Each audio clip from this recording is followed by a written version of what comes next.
Hamas is struggling to come up with a list of hostages that will be released in the deal that is supposedly uh, about to happen with Israel. They claim that they're having trouble because the situation in Gaza is such that they don't they're unable basically to uh, come up with such a list.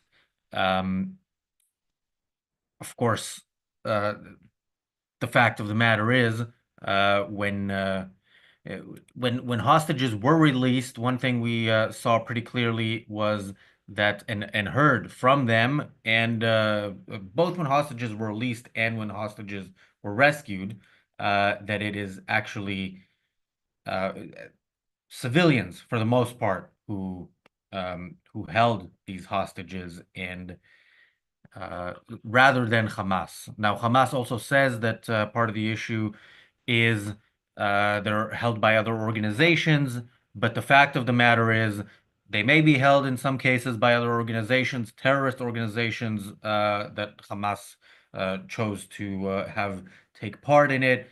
The fact is, if the Palestinian people were, as we keep hearing, these innocent victims of the war, we would know more than we do, and certainly uh, Hamas, if they wanted to have a deal, would know more than they do.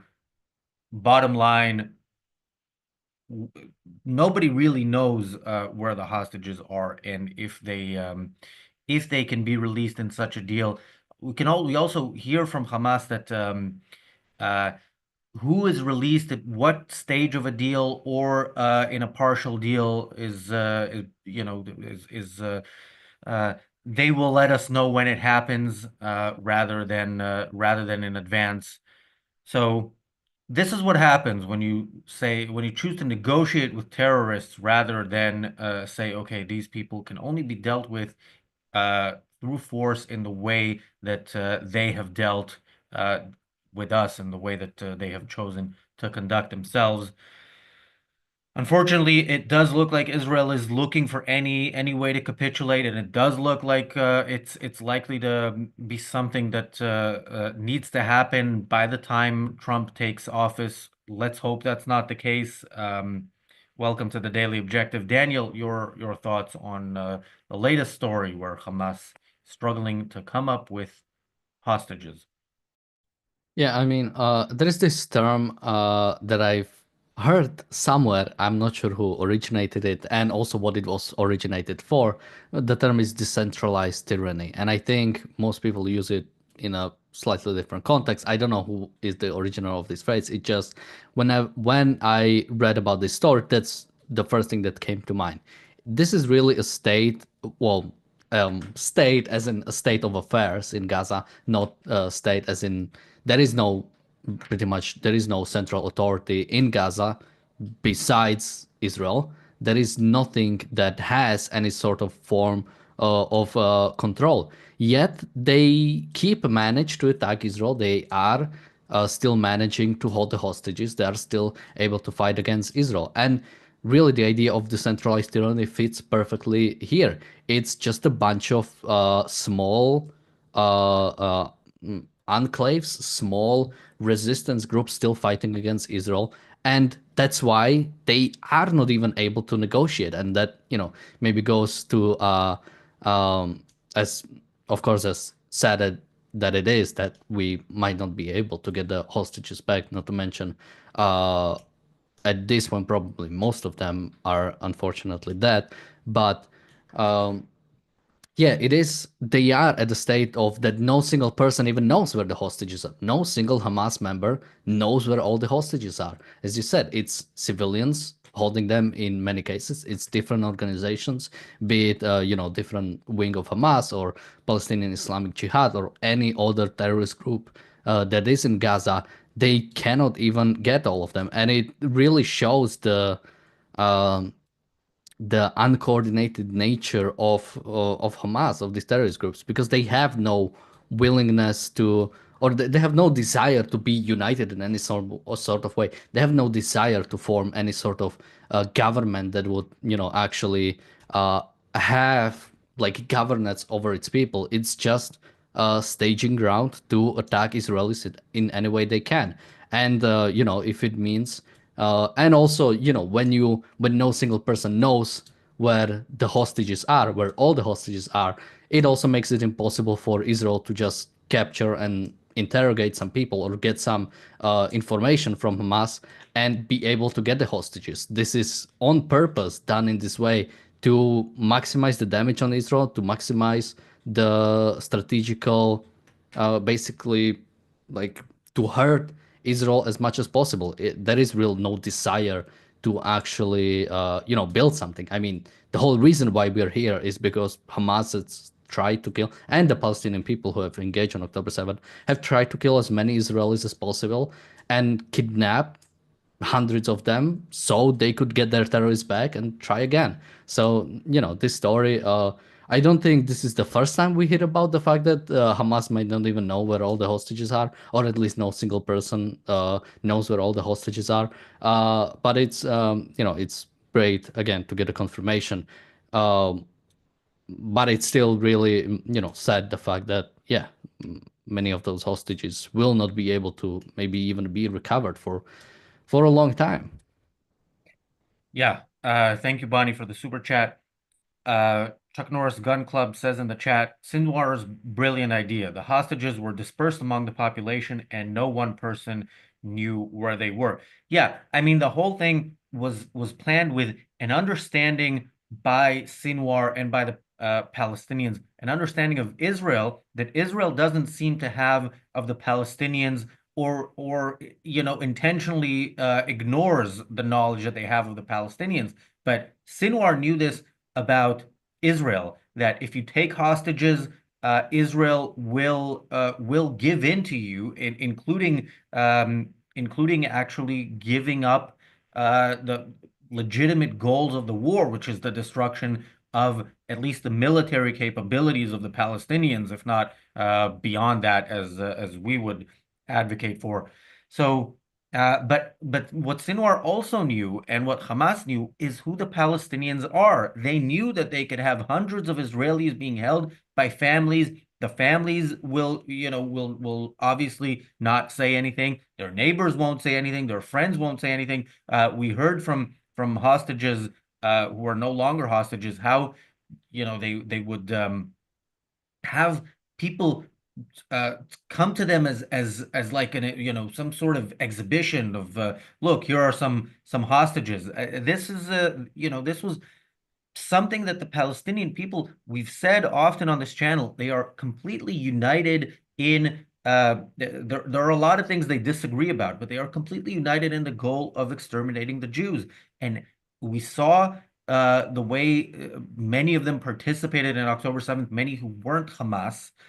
We saw how the others celebrated in the streets, and we see now that the population is holding them is holding the hostages in civilian homes. So Israel, this is where once again I blame Israel, because the hostages should have been, as horrible as it is to say, especially since we have so many of them back, but it should have been treated as the hostages are dead essentially, and the Palestinian people in Gaza should have paid the price of October 7th. We're going to talk probably tomorrow about this other stuff that has come out about what the directive was to the IDF on October 7th.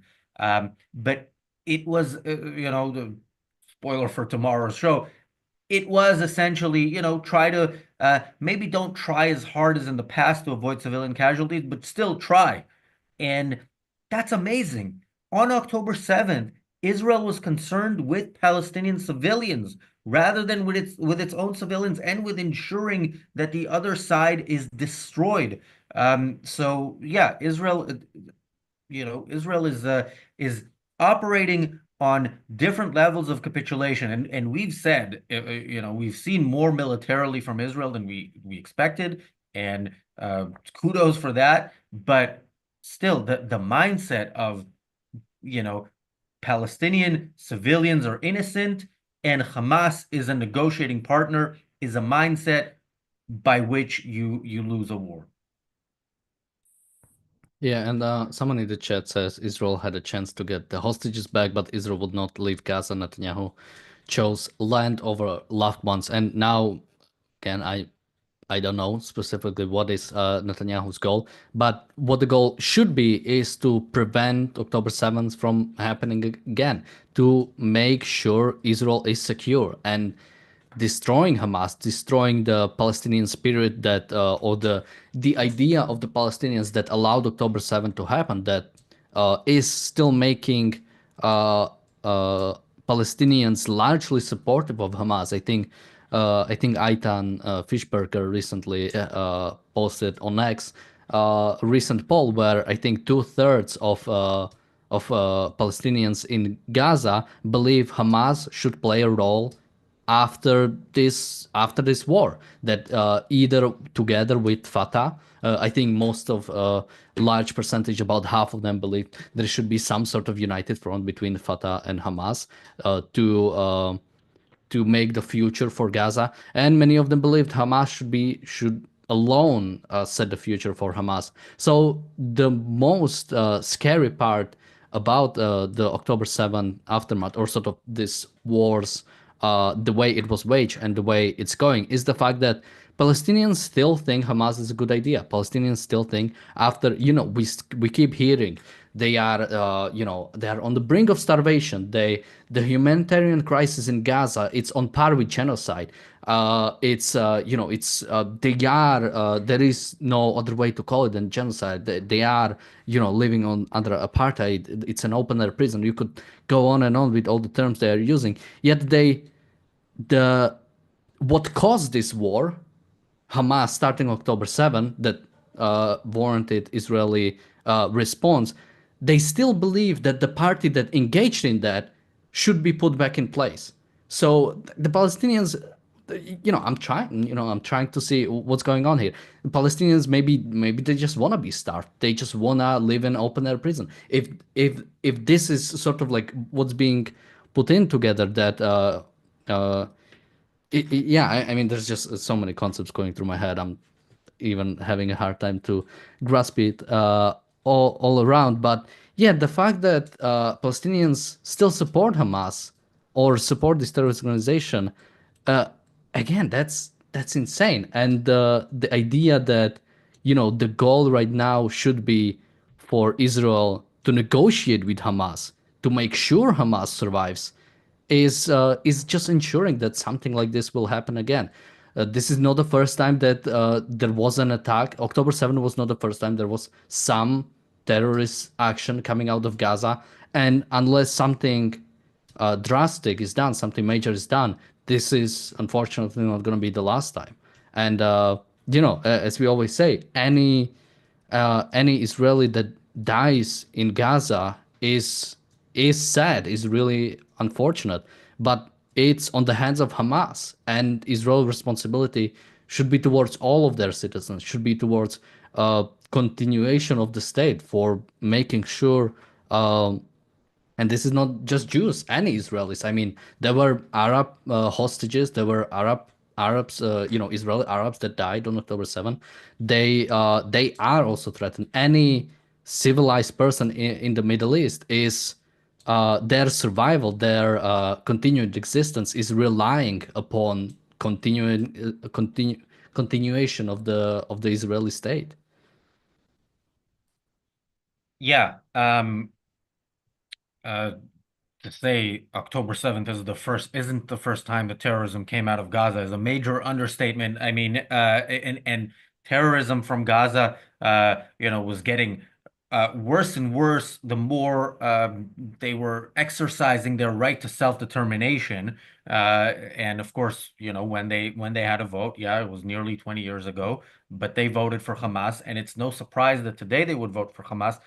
By the way, not all of them would vote for Hamas, but all of them would vote for some party that wants to exterminate the Jews for some cause, for some ideology or another, whether it's Islamism or Arab nationalism or communism. They all agree that the Jews are in the way of whatever goal it is, and then they can fight it out amongst themselves.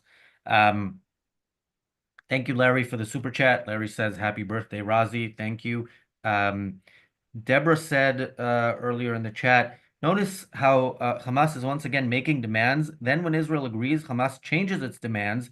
The negotiations are only to harm the government, same as they ever were. Yeah, I mean, and remember the hostage deal, which we on the channel objected to, that happened over a year ago, was on terms much more favorable to Israel because Israel was putting military pressure. Same thing with Hezbollah. The ceasefire, which again, a very bad idea, but on terms much more favorable to Israel. Israel could have begged for a ceasefire, with the daily rocket attacks from the north, and never would have gotten it until it put some military pressure. Unfortunately, Israel wants those who hate Israel to stop hating Israel. They don't understand that the only way to do that is to die. So they try to do that by, you know, capitulating at least partially, and as they did in Lebanon, as they do in Gaza, and are doing by the very fact that they're negotiating, as they are doing in Yemen. We saw Israel attack just a few hours ago again in Yemen. Well done. It was a daytime attack. Again, I'm hopeful that I'm wrong here and more is coming. This undoubtedly caused damage to the Houthis, but not the kind of damage that would prevent them from continuing to fire at Israel. And we see that some of these missiles make it through Israel's defenses, and eventually some will make it through and kill people, and it could be many people. So yeah, Israel, the lessons that Israel should have learned throughout its history, it's short history, but consistent, surrounded by Arabs who want to get rid of the state of Israel and kill everybody there. It hasn't learned. And since October 7th of last year, these lessons have been taught daily, and Israel still is refusing to learn. So let's really, encourage Israel to listen to your enemies and believe them. The only way you can end the threat from your enemies is to defeat them and make it impossible for them to continue to attack. Yes, there are some conditions under which they will agree to a pause of regrouping and rearming, but long run, the existence of Hezbollah, the existence of Hamas, or Fatah, or any other, or the Popular Front, the existence of the Houthis, the existence of the Iranian regime, they are all a guarantee that Israel will not live in peace and security. Yeah, we have a few more comments in the chat. Someone is saying IDF was in Gaza looking for hostages. Hamas said if you leave Gaza, you can have the hostages back, with a promise of not returning. Netanyahu declined the offer. And that's again, that's like a rewriting of history. Even when you take Netanyahu's line, from the start it was returning the hostages and elimination of Hamas. That was, even from the start, that was the scenario. Now, to what extent can you focus on both? Can you have both of these goals in mind at the same time and engage in them? For example, when you get a hostage deal, when your goal is elimination of Hamas and returning the hostages, what do you do in the case of a hostage deal? And that again, someone else said Israel is doing a bad job at explaining what it needs to do, and thanks us for explaining it. Large part of Israeli unable to explain what it needs to do is the fact that Israelis themselves are not confident in what needs to be done. We had an episode talking about Israel versus Israelis. I mean, you had large protests going inside of Israel, either directly against the war or sort of hiding behind the hostage deal and arguing for the hostage deal. But basically, in principle, you are arguing for the same thing, for the end of this war, which ensures Israeli security. And as long as you both hold these two ideas, and much bigger part, whenever Israel is trying to defend itself, oftentimes it does by saying, well, we are careful about engaging in Gaza. We are careful about civilian casualties on the Palestinian side. We are being careful. But the fact is that the the the sort of reasoning for the idea of the most moral army. I think PragerU has a video about it, the most moral army in the world, and the fact is this most moral army is based on altruism. Is based on the idea that other people's lives are worth more than yours, or that's a bit of a simplistic way of saying it, but basically that your own life is not worth it, and the point of your life is sacrifice for others. And when you have this as your basis, and when Israel uses that basis to defend itself, saying, well, but we do defend even the so-called innocent Palestinians in Gaza. When you accept that moral premise, that moral premise doesn't allow defending of yourself. That moral premise is turn the other cheek. It says don't defend yourself. So you cannot have both of these ideas at the same time. You cannot hold, well, we have a right to defend ourselves. We have the right to life and right to engage in a military conflict to protect our citizens. But we also are moral because we defend our enemies, because we defend the people that engaged in war against us. And when you have these two things, there is no way of explaining it. The only moral thing Israel could do, according to the standard, is give up, is to allow itself to be destroyed, is to allow Palestinians to destroying them. And the only alternative to that is egoism, is accepting that the only way to move forward is actually fully defending Israel, is to go fully into Gaza and make sure this doesn't happen again.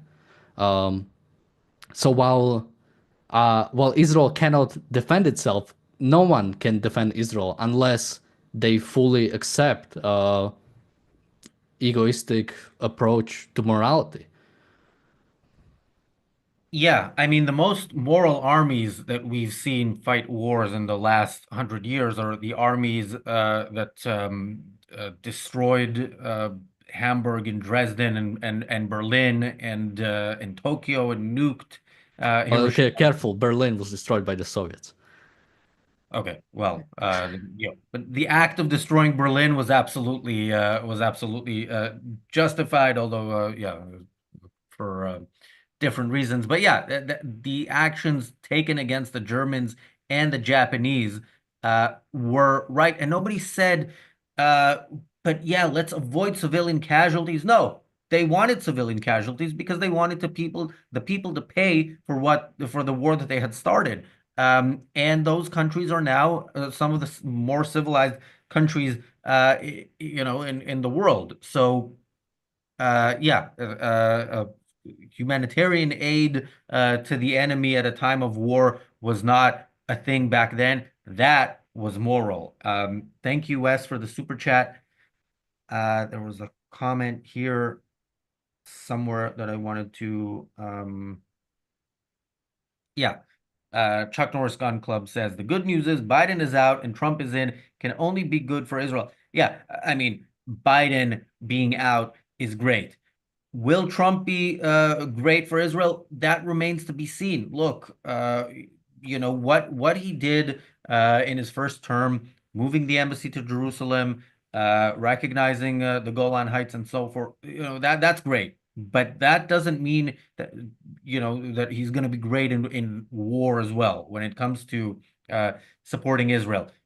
He prides himself on making deals. He wants to make deals with dictators. He is open about it. He wants to make a deal with Iran. I don't know that this is guaranteed that he's going to do the right thing. He may not be, the bar to be better than Biden is very, very low. But will he actually be good?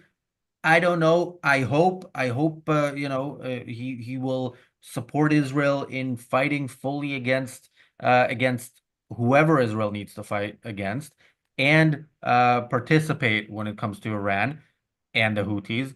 But we'll see. We'll see, and hopefully we'll have much more positive content after January 20th. But we'll only have that positive. We're not Trump supporters. We're pro freedom, and we will be supporters of anything good that Trump does. But yeah, I'm yeah, not as optimistic as some. Parting thoughts, Daniel? Yeah, I mean, just finishing on Trump, we should demand the best, or at the very least, a good, and we shouldn't, be satisfied well, he's gonna be better than Biden in or whatever. We should really, don't just compare. We should like have certain expectations. But the thing is about what the future is gonna happen. Well, Hezbollah is mostly gone. Hamas is mostly gone. The Houthis are still here. Trump can definitely do something about the Houthis, and some expectation should be definitely required there. Syrian civil war. Well, at least Assad's regime is gone, but Syrian civil war. Well, ISIS, at least in Syria, is also mostly gone. So we'll see what's going to happen there. America still has military bases. We'll have to see. And the biggest problem of all, Iran. That's the one thing that really I think Trump will be. I think pretty much most of our foreign policy judgment on Trump, that in Ukraine and Taiwan, most likely, depend on where it goes, will go from these three things. How does he handle Iran, Ukraine, and possibly Taiwan? And the biggest problem is that with Iran, only straight up regime dissolution is pretty much the bare minimum almost. There is nothing besides that. You cannot allow them, or a major amount of strikes. You cannot allow them to develop nuclear weapons. So, as well as you, as any other person, I hope for the best. But does he have the willingness to do it? Because he prides himself as someone who doesn't start any wars, but wars are sometimes required.